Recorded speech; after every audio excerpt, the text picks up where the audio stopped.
Vamos a hablar de un tema en esta preciosa mañana, ¿verdad? Que se llama Volvamos a Ebenecer. Repita conmigo, volvamos.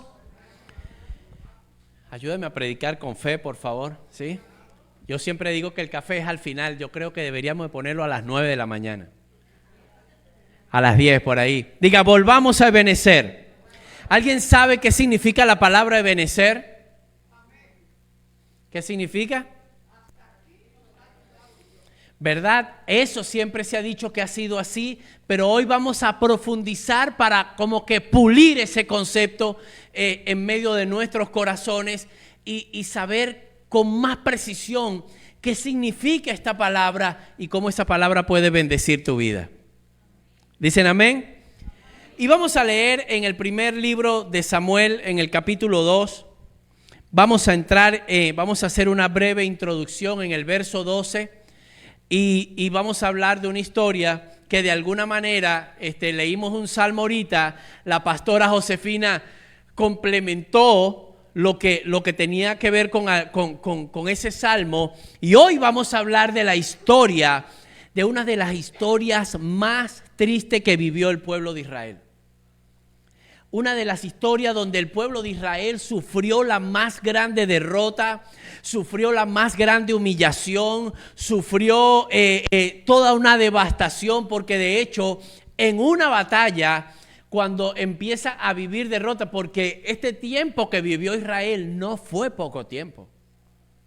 A veces nosotros leemos la Biblia y no tenemos claro, quizás no nos imaginamos ¿cuánto tiempo duró ese momento de derrota? ¿Cuánto tiempo duró ese momento de prueba? ¿Cuánto tiempo duró ese momento de aflicción? ¿A cuántos de los que estamos aquí, incluyéndome a mí de primerito, nos gustaría que los tiempos de derrota y de aflicción duren poco? Algunos quizás digan, no, yo no quiero ni que lleguen, pastor, realmente. No quiero ni que lleguen. Si yo pudiese cortar de mi calendario los momentos de prueba, los cortamos. Pero realmente sabemos que no es así. Porque de los momentos de prueba, ¿qué sale? ¿Ah? Aprendemos, dice nuestra hermana, ¿verdad que sí? En los momentos de prueba, nuestra fe es probada, somos fortalecidos, y de los momentos de prueba, siempre que estemos con Dios salimos bendecidos. Sí, pero hay algunos momentos que por razones nuestras los momentos de prueba se extienden. No de Dios, por razones nuestras. Así que dile al que tienes a tu lado, las pruebas se extienden, y usted le hace así, usted le hace así. Por ti, dígale. Las pruebas se extienden por ti. ¿Por qué usted dice eso, pastor? ¿Y de dónde lo saca? Bueno, nosotros sabemos, escúcheme bien, número uno, que el trayecto del pueblo de Dios desde que salió de Gosén en Egipto hasta la tierra prometida se podía, algunos expertos dicen 40, 50, 60 días. ¿Y cuánto tiempo duró? 40 años. ¿Y por qué duró 40 años? Bueno, porque nosotros somos tan israelitas, amados hermanos, que estábamos en Egipto y estábamos en una tierra de estrechez, en una tierra de opresión, en una tierra que no nos pertenecía, en una tierra donde había una esclavitud faraónica sobre el pueblo, y el Señor los saca, y cuando estaban en el desierto, ¿qué extrañaban? A Egipto, extrañaban a Egipto. Yo hace días hacía un video para las redes sociales y ustedes conocen la historia de los venezolanos que han salido caminando para este país, caminando, no estoy exagerando, caminando, han salido de Venezuela y han llegado a este país caminando. Y como aquí no era lo que ellos creían, ahora ¿dónde creen que ustedes que quieren estar? En Venezuela, y ahora se quieren regresar. Y así se comporta el ser humano en mucha ocasión. El ser humano que no sabe vivir la temporada, que no sabe, que no se para y no dice, no, esto es lo que a mí me toca vivir, y aunque yo no esté viendo lo que yo quiera ver, yo sé que Dios me va a mostrar algo que me va a llevar a la bendición. Digo un amén con más fe, por favor. Entonces el ser humano se comporta de esa forma. En el Nuevo Testamento hay un versículo que dice: después que haber sufrido un poco de tiempo, Él mismo nos afirme, nos establezca. De manera tal que en la mente de Dios, amados hermanos, las pruebas siempre van a tener. Yo no sé cuántos de ustedes tienen hijos, y cuando lo castiga, usted castiga a un hijo, lo único que usted anhela ver es que el hijo aprenda. ¿Para qué? ¿Para qué? Para levantar el castigo, ¿sí o no? Ustedes conocen la historia del profeta Isaías, que no se parece en nada quizás a los profetas de hoy en día, que, bueno, gracias al Señor que tienen puros mensajes de bendición y mensajes positivos. No, a este señor le dijeron: ve a visitar a aquel y dile que se va a morir. Y dile que prepare sus cosas porque se va a morir. Y el profeta Isaías fue y le dio la palabra a aquel hombre. Escuche esto, amada iglesia, y el hombre se arrepintió. Y el profeta salió y dice la palabra, dice la escritura, que el profeta no había llegado a la parte de afuera cuando el Señor le dijo: devuélvete y dile que le añado 15 años de vida. Ese es el corazón de un padre. Entonces levante la mano, por favor, levante su mano, porque yo no sé qué tipo de prueba, no sé qué tipo de dificultad cada uno de nosotros vive, pero si se extendió, diga: Señor, dígalo: Señor, ayúdame a ver lo que necesito ver para salir de este lugar. Es importante que lo veamos, amada iglesia. Es importante, óigame bien, ¿por qué los israelitas no construyeron casa en el desierto? ¿Cómo eran las casas del desierto? Carpas. No se podían establecer. El desierto no está hecho para que tú vivas allí. Es un momento de transición. Por eso el Señor les daba era carpas. Pero cuando llegaron a la tierra prometida, ¿qué construyeron? Diga: casas. Y de hecho ni siquiera, porque la promesa era que ibas a tomar casas que tú no construiste. Y esa es la bendición de Dios. Y el Señor en este año de la doble gracia, quiere que tú entiendas, porque el Padre quiere darte un año diferente. La pregunta es: ¿vas a hacer tu parte para que sea diferente? ¿Vas a hacer lo que te corresponde para que sea diferente? Eso es todo, ese es el todo de este año, amado. De Dios no depende. Levante su mano y diga ahora sí con fuerza y diga: depende de mí. Entonces, amados hermanos, tenemos que tomar fuerzas. Tenemos que tomar fuerzas para alcanzar lo que Dios tiene para nosotros. Y dice la lectura de hoy, la lectura de la introducción, en el primer libro de Samuel dice: los hijos de Eli eran ¿qué? Unos perversos que no tomaban en cuenta al Señor. Entonces hay que determinar por qué estos personajes eran importantes en la historia que vamos a hablar hoy. Porque eran los hijos del sumo sacerdote. Eran los hijos del sumo sacerdote. Es más, ellos eran sumo sacerdote. Fineas, lo que pasa es que Fineas era un sumo sacerdote de guerra. Y este patrón que usted está aprendiendo hoy se ve en la actualidad, en la guerra de hoy de Israel. Ellos tienen un soldado, ahí hay un soldado que maneja la ametralladora, otro soldado que maneja las comunicaciones, otro soldado los explosivos, pero en medio de ellos va un soldado que lleva un rollo de la Torá, de la palabra, del Pentateuco, como lo conocemos nosotros. Porque el pueblo de Israel, para ir a la batalla, ponían la palabra y la presencia de Dios. Dile al que tienes a tu lado: cuando vayas a la batalla, lleva la presencia de Dios. Entonces Fineas y su hermano eran corruptos y eran sumos sacerdotes de la batalla. Su papá estaba en el templo, su papá estaba allá donde se oficiaba, pero ellos iban a la guerra. Y usted sabe, si usted conoce la historia, que Elí, el papá de ellos, sufría de una ceguera física, pero también era espiritual. ¿Por qué? Porque no podía corregir el pecado de sus hijos. Y allí empieza el problema de Israel. Allí empieza la dificultad, amada iglesia.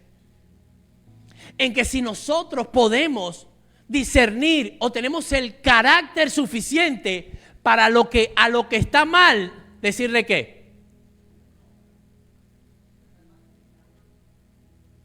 O por el contrario, nosotros podemos tolerar en nuestras casas cosas que sabemos que a Dios no le agradan. Y allí empieza el problema para nuestras casas. Allí comienzan los desiertos. ¿Sabes por qué? Porque Dios siempre va a querer acercarse a ti. Dios siempre va a querer acercarse a ti para hablar contigo, para bendecirte, para ayudarte. Pero si hay un asunto de ajustar cuentas, eso no se va a quedar así. ¿Cuántos están acá?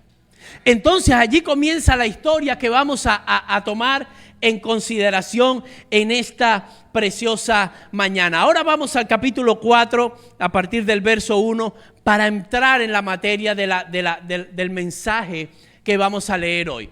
Mira lo que dice la palabra del Señor. La palabra de Samuel llegó a todo el pueblo de Israel. En aquellos días los israelitas salieron ¿a qué? A enfrentarse con los filisteos y acamparon cerca de ¿dónde? Entonces, por favor, preste atención para que usted pueda recibir la palabra que el Señor le quiere dar. Ebenezer aquí era un lugar físico. Era un lugar donde ellos podían decir como que si usted dijera, voy a ir a Deerfield Beach, allá a la iglesia. Era un lugar. ¿Pero qué significa Ebenezer? Hasta aquí nos ha ayudado el Señor. Entonces había un lugar que tenía ese nombre. Y este lugar representa para el pueblo de Israel, escuche bien por favor, la autoconfianza que tenían ellos en sí mismos, la autoconfianza que tenían en su ejército, la autoconfianza que tenían en que si iban a la batalla, Dios está con nosotros, aunque, ¿cómo eran sus sacerdotes? Perversos, corruptos. Y ellos se pararon allí y dice la palabra, y los filisteos habían acampado en Afec. Afec significa fortaleza, diga conmigo fortaleza.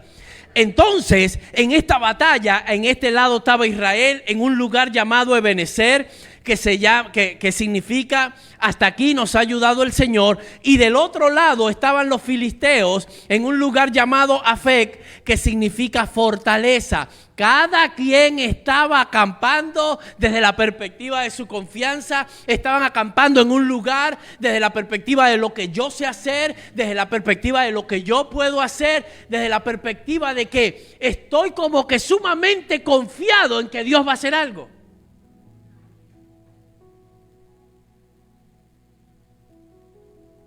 Seguimos con la lectura. Desplegaron sus tropas para atacar a los israelitas y se entabló la batalla y los filisteos. Aquí empezó el problema porque de ahí hacia atrás esa frase usted casi no la va a ver. Siempre Dios salía en favor de su pueblo. Siempre Dios salía como varón de guerra, como el gibor, como el fuerte, como el guerrero, a pelear por su pueblo para darle la victoria. Pero esta vez pasó diferente.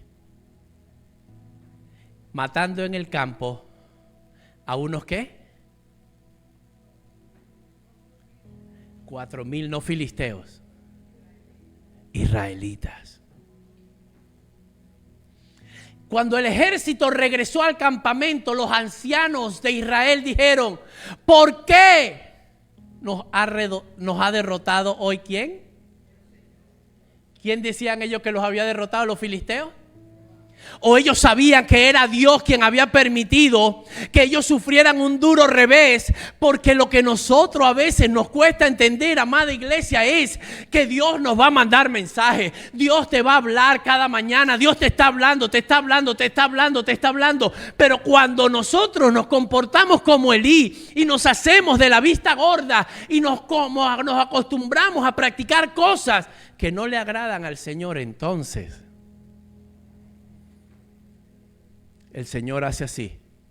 Bueno, yo recuerdo, escuché un testimonio de un pastor de Tailandia, que una persona un hombre de negocio fue a hablar con él y le dijo, pastor, estoy cansado Siento que el favor de Dios no está conmigo. Siento que algunas cosas no me salen bien. Y este pastor se le quedó viendo y le dijo, bueno, pues bien, yo estoy completamente convencido de que tú todavía tienes el favor de Dios. Vamos a orar para que literalmente Dios te quite el favor, para que tú pruebes y saber si es que Él te está queriendo llamar la atención o que en realidad tú no tienes el favor de Dios. Amada iglesia, y en este año de la doble gracia tiene que comenzar un nuevo interpretar de lo que nos está sucediendo. Y mira, ellos sabían.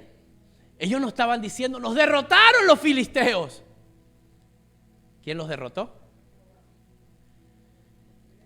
Escucha esto y dice, traigamos el arca del pacto del Señor que está en Silo para que nos acompañe y nos salve del poder de nuestros enemigos. Es increíble, pero ellos sabían qué hacer. Pero ¿cuántos años habían pasado y no lo habían hecho? Y por eso yo en muchas ocasiones en consejería sé que la gente sabe qué hacer. ¿Y lo hace? Sé que la gente sabe qué hacer. Sé que la gente, inclusive, sé que ellos saben lo que van a escuchar. Y nos cuesta, amada iglesia. Pero no es imposible. Y por eso hoy nosotros nos tenemos que levantar. Porque el Señor nos ha dicho que este es el año de la doble gracia. Este es el año de gracia sobre gracia. De gracia sobre gracia. Pero el Señor te dice, estemos a cuenta. Si tus pecados fueren rojos como la grana, yo los puedo hacer blancos como la nieve. Aleluya. Y este pueblo decía, así que enviaron destacamento a Silo para sacar de allá el arca del pacto del Señor Todopoderoso que reina entre los querubines. ¿Y quiénes iban? Ay, ¿qué decía el primer versículo de Samuel? Que los hijos de Elí eran ¿qué? Y ellos estaban a cargo ¿de qué? De traer la presencia. Ofni y Fineas, sumos sacerdotes de la batalla, corruptos, vivían una vida de pecado, eran los encargados de traerla. Dígale que no estoy. Eran los encargados de traer el arca. ¿Creen ustedes que se estaba solucionando el problema o habían más?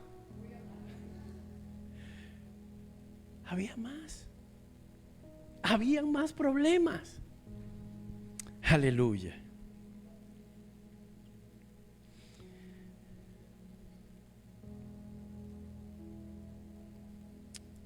Alabado sea el nombre de nuestro Señor.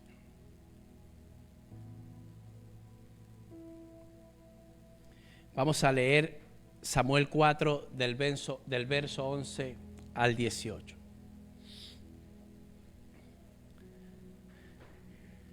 Y miren lo que empieza a ocurrir.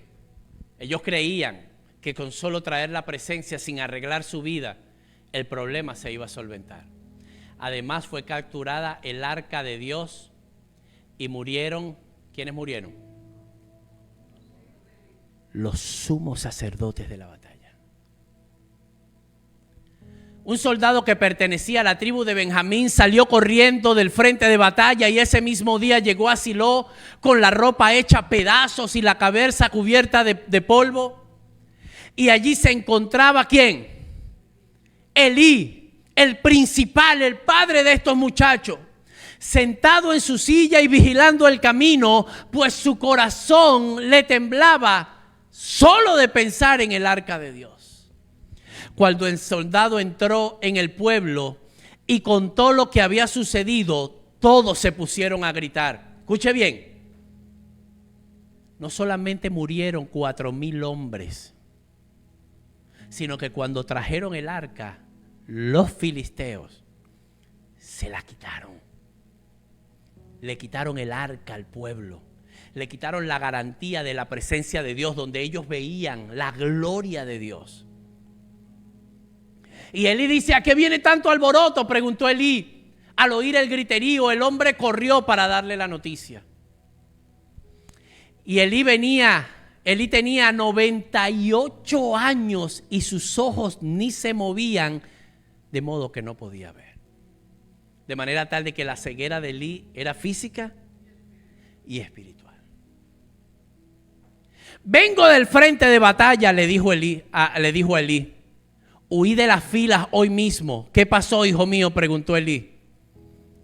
Los israelitas han huido ante los filisteos, respondió el mensajero. El ejército ha sufrido una derrota terrible. Además, tus 2 hijos, Ofni y Fineas, han muerto y el arca de Dios ha sido capturada. Por eso les decía que en la historia no hay otra historia más triste de Israel y de su presencia. Pero esta historia se parece a nosotros. ¿Sabes por qué, amada iglesia? Porque puede ser que en algún momento la prueba venga y nos quite las posesiones. Pero yo te vengo a decir hoy domingo, comenzando este año, que la peor derrota que nosotros podemos sufrir es cuando nosotros dejamos perder la presencia de Dios en nuestras vidas. Es cuando la gloria, es cuando ya tú te sientes vacío, cuando tú te sientes muerto, cuando no tienes fuerzas para orar. Escúchame hoy, esa va a ser la peor derrota que nosotros podamos vivir. Mira lo que pasó. Solamente de oír al mencionar el arca de Dios, Elí se fue de espalda, cayéndose de la silla junto a la puerta. Y como era viejo y pesaba mucho, o sea, que podemos entender que era un hombre gordo.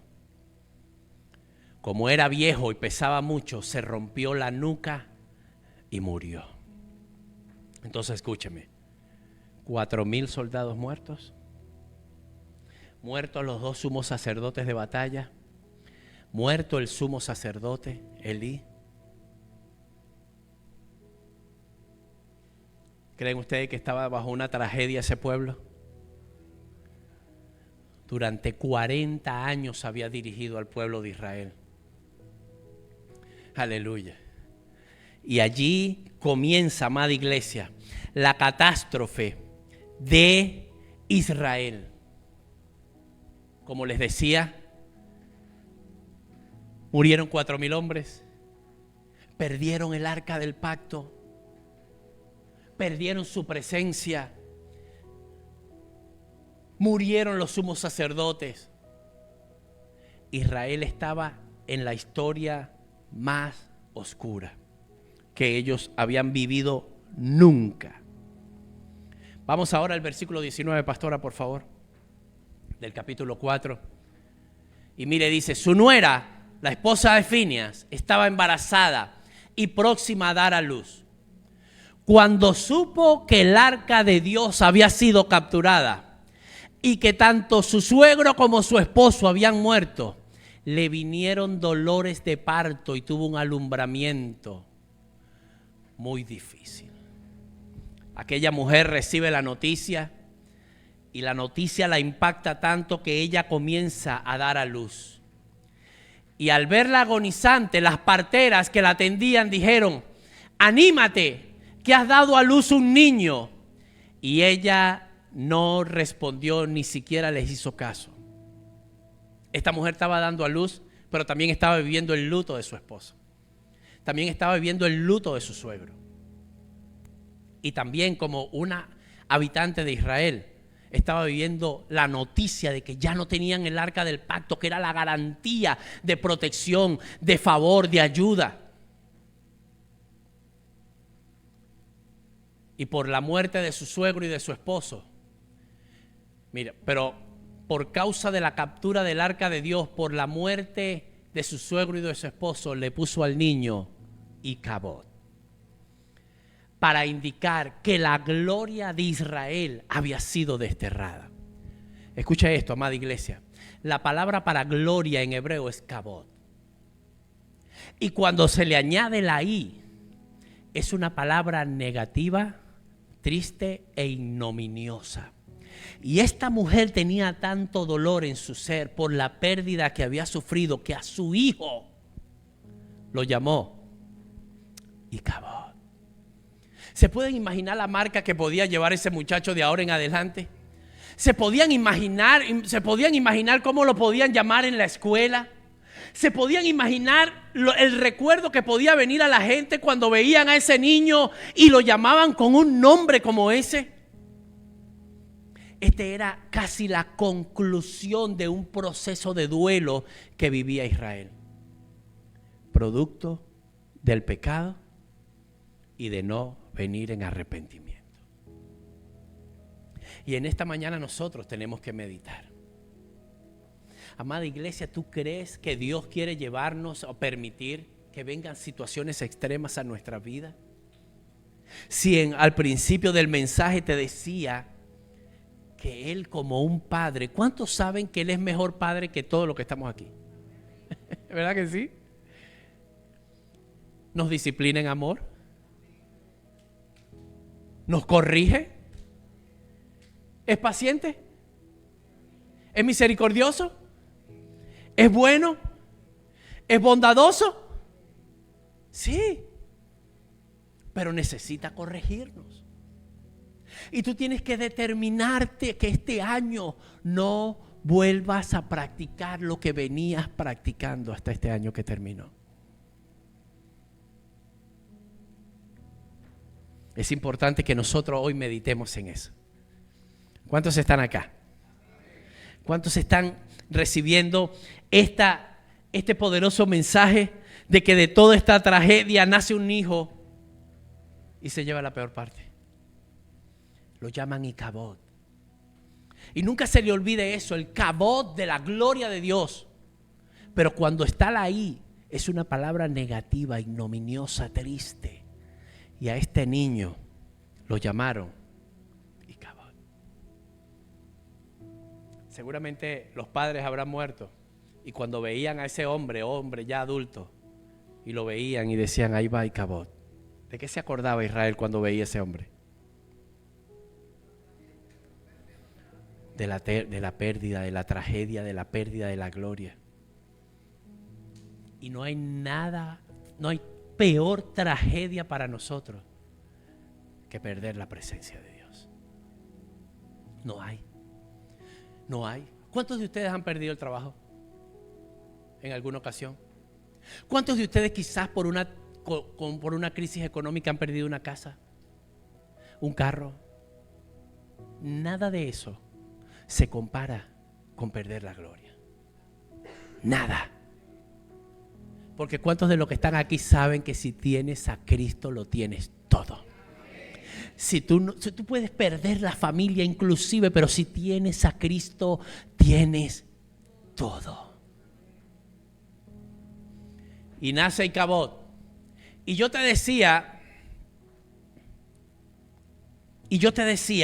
que la palabra Ebenezer también tiene un significado que va un poquito más allá de decir, hasta aquí nos ha ayudado Dios. Ahora vamos al capítulo 7 de Samuel, por favor. Al capítulo 7, ya estamos cerrando esta historia maravillosa.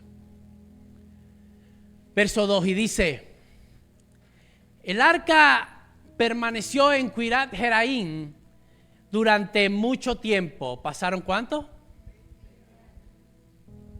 20 años. Sin la presencia, sin su ayuda. ¿Y creen ustedes que Dios quería eso para su pueblo? Amados hermanos, este es un mensaje a tu corazón en esta mañana. 20 años. Y todo el pueblo de Israel, ¿cómo buscaban a Dios? ¿Y sabes cuáles son las oraciones de nosotros las que están cargadas de ansiedad? Cuando estamos en los momentos de desesperación. Cuando las oraciones se transforman en clamores.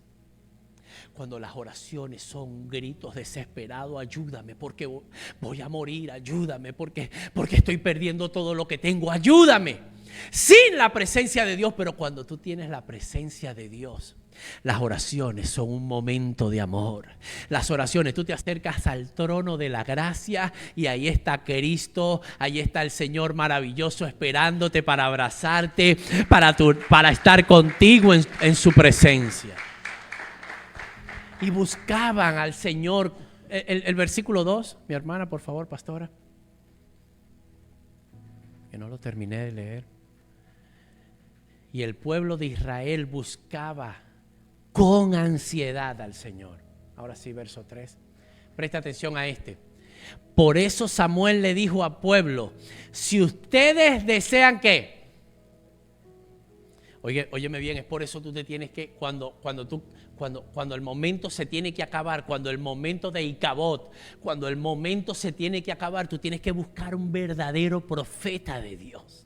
Alabado sea el nombre de nuestro Señor. Ahí estaba Elías. Elías ya había muerto porque era un corrupto, pero el Señor había preservado a Samuel, y Samuel sabía que la única manera de traer nuevamente la presencia a la casa era volverse a Dios, era venir en arrepentimiento. Y mira lo que dice, si ustedes desean volverse al Señor de todo corazón, mira lo que les dice. Tenían 20 años y deshágase de los dioses extranjeros y de las imágenes de Astarte.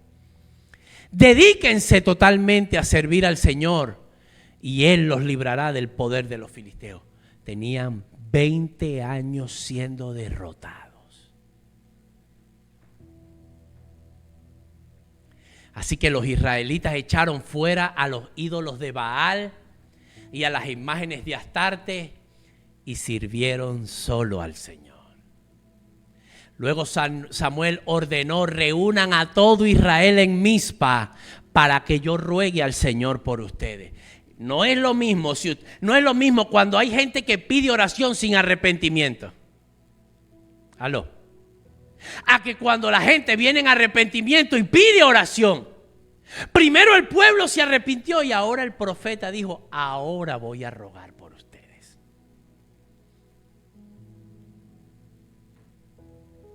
Cuando los israelitas se reunieron en Mizpa, sacaron agua. Diga conmigo, sacaron agua. Y el agua es la palabra. El agua es la palabra. El agua calma la sed. ¿Sí o no? ¿Nos limpia? ¿Usted se bautizó en agua? Sí, el agua es la palabra. Y la derramaron ante el Señor. También ayunaron durante el día y públicamente. ¿Qué hicieron? ¿Y qué dijeron en esa confesión? Fue en Mizpa donde Samuel comenzó a gobernar a los israelitas. Cuando los filisteos se enteraron de que los israelitas se habían reunido en Mizpa, los jefes de los filisteos marcharon contra Israel. Y al darse cuenta de esto, los israelitas, ¿qué tuvieron? Tuvieron 20 años derrotados. 20 años derrotados. ¿Creen ustedes que la fe de ellos estaba muy fuerte? ¿Qué le pasa a tu fe y a la mía cuando tenemos tiempo que todas las cosas nos salen mal? Digan los hombres conmigo, digan los hombres, que aquí está un hombre predicando. Y mi esposa me habla. Y yo digo: ay, Señor, ayuda a mi fe. ¿Cuántas esposas le hablan a su esposo? ¿Estás escuchando el amén de una mujer? Nada más la pastora Nancy dijo amén, gloria al Señor. Al darse cuenta de ello, los israelitas tuvieron miedo de los filisteos. Y dijeron a Samuel, ¿qué le dijeron? Por nosotros, para que nos salve del poder de los filisteos. Ya no eran los otros que estaban allá en Ebenezer. Aquí estamos nosotros, tenemos el arca, tenemos a Dios, estamos sobrados, les vamos a ganar. No. Ahora tenían una actitud sumisa, ahora tenían una actitud de humildad. Samuel, no dejes de clamar. Y eso es lo que hace la prueba en nuestros corazones. Levante su mano y diga: la prueba me hace humilde. Y cuando eres humilde, te pareces a Cristo. Y escuchen esto. Samuel tomó entonces un cordero pequeño y lo ofreció en holocausto al Señor. Luego clamó al Señor en favor de Israel. ¿Y qué pasó? ¿Se tardó la respuesta? ¿Se tardó la respuesta? El Señor le respondió. Mientras Samuel ofrecía sacrificio, los filisteos avanzaron para atacar a Israel. Pero aquel día el Señor lanzó grandes truenos contra los filisteos. Esto creó confusión entre ellos y cayeron derrotados ante los israelitas.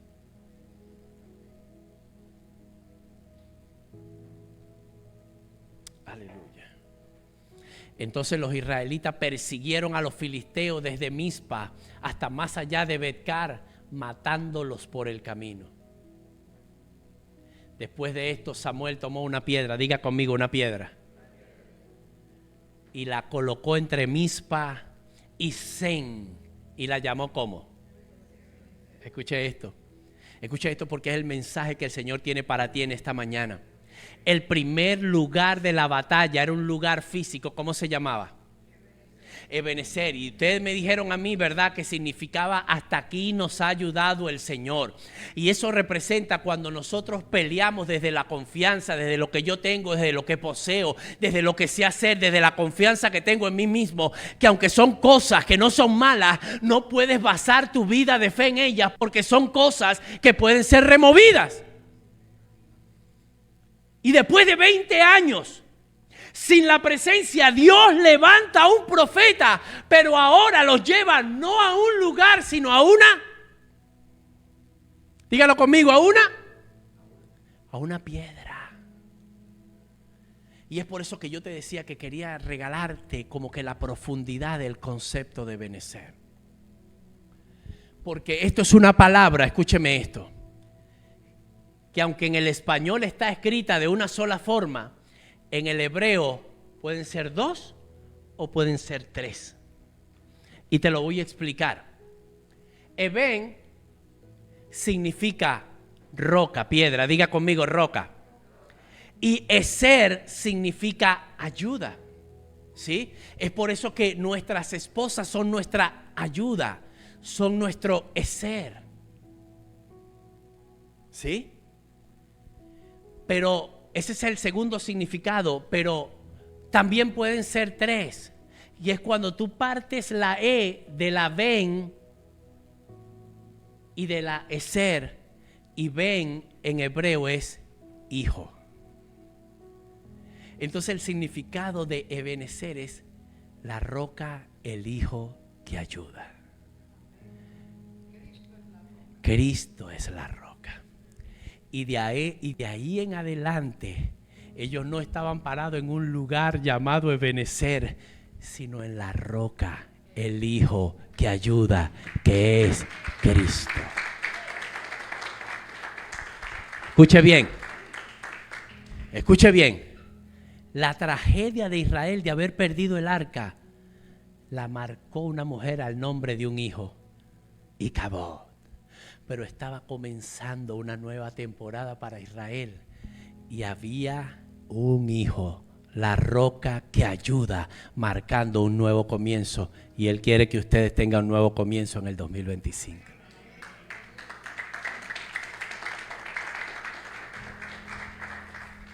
Y llamó a Ebenezer, diga conmigo, el hijo, dígalo duro, el hijo, la roca que ayuda.